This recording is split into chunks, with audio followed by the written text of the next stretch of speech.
तुम्हाला सुद्धा अशी जाळीदार आंबोळी बनवायची तर मग हा व्हिडिओ फक्त तुमच्यासाठी आहे। पहा कशी छान जाळी आलेली आहे या आंबोळीला।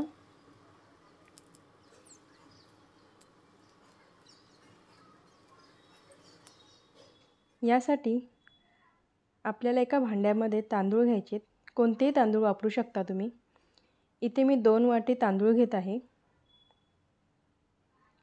त्यामध्ये अर्धा वाटी चणा डाळ, अर्धा वाटी उडदाची डाळ आणि 1 चम्मच मेथी। याला व्यवस्थित मिक्स करून घ्यायचे आणि 3-4 वेळा पाण्यामधून स्वच्छ धुवून घ्यायचे। हे पहा याप्रमाणे। आता आपल्याला हे सर्व 5 ते 6 तासासाठी तरी भिजत घालून ठेवायचे। 5 ते 6 तास भिजत घातल्यानंतर याला आपण बारीक करून घ्यायचे। हे पहा इथे मी 6 तास भिजत ठेवलेले हे मिश्रण। आता मी याला बारीक करून घेणार आहे। ह्याप्रमाणे व्यवस्थित बारीक करून घ्यायचे आणि आता आपल्याला हे कमीत कमी 12 तास असंच झाकून ठेवायचे। यामुळे आपलं पीठ छान येतं आणि आंबोळीसुद्धा छान सॉफ्ट बनते।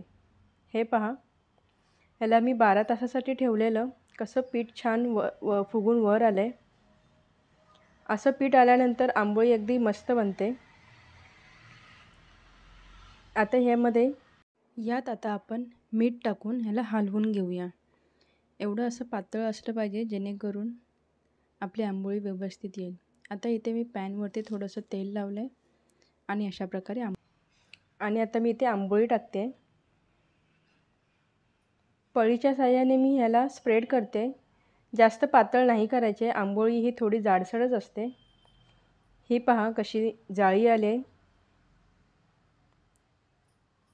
ज्यावेळी तुमचं पीठ छान येतं त्यावेळी अशी आंबोळी छान जाळीदार बनते।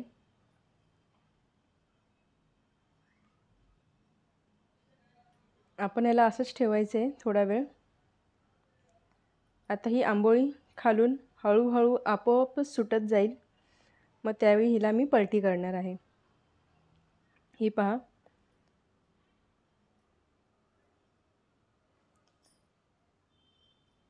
आता हिला आपण पलटून घ्यायचं आहे।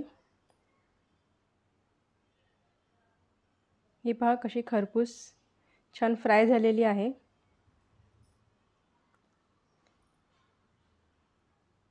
तुम्ही बघू शकता कलर खूप छान आलेला आहे हिला।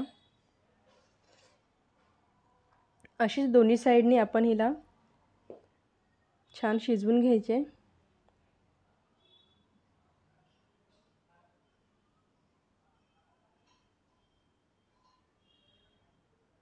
ही पहा याप्रमाणे किती सुरेख कलर आलेला आहे।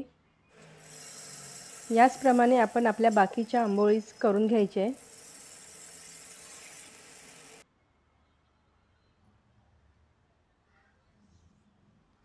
थोडंसं स्प्रेड करून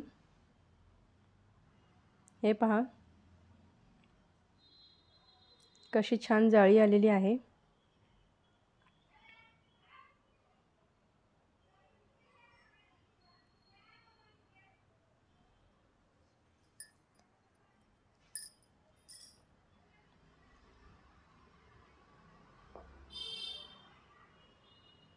तुम्हाला पाहिजे तसे तुम्ही कमी जास्त वेळ हिला ठेवू शकता।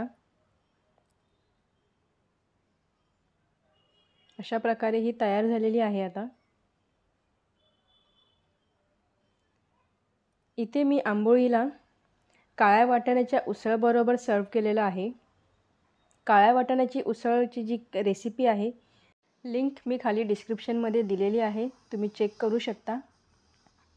ही पहा कशी सॉफ्ट आंबोळी आपली बनून तयार झालेली आहे। तुम्ही सुद्धा नक्की ट्राय करा आणि कशी झाली ही मला खाली कमेंट करून नक्की कळवा। पुन्हा भेटूया एका नवीन रेसिपीमध्ये। धन्यवाद।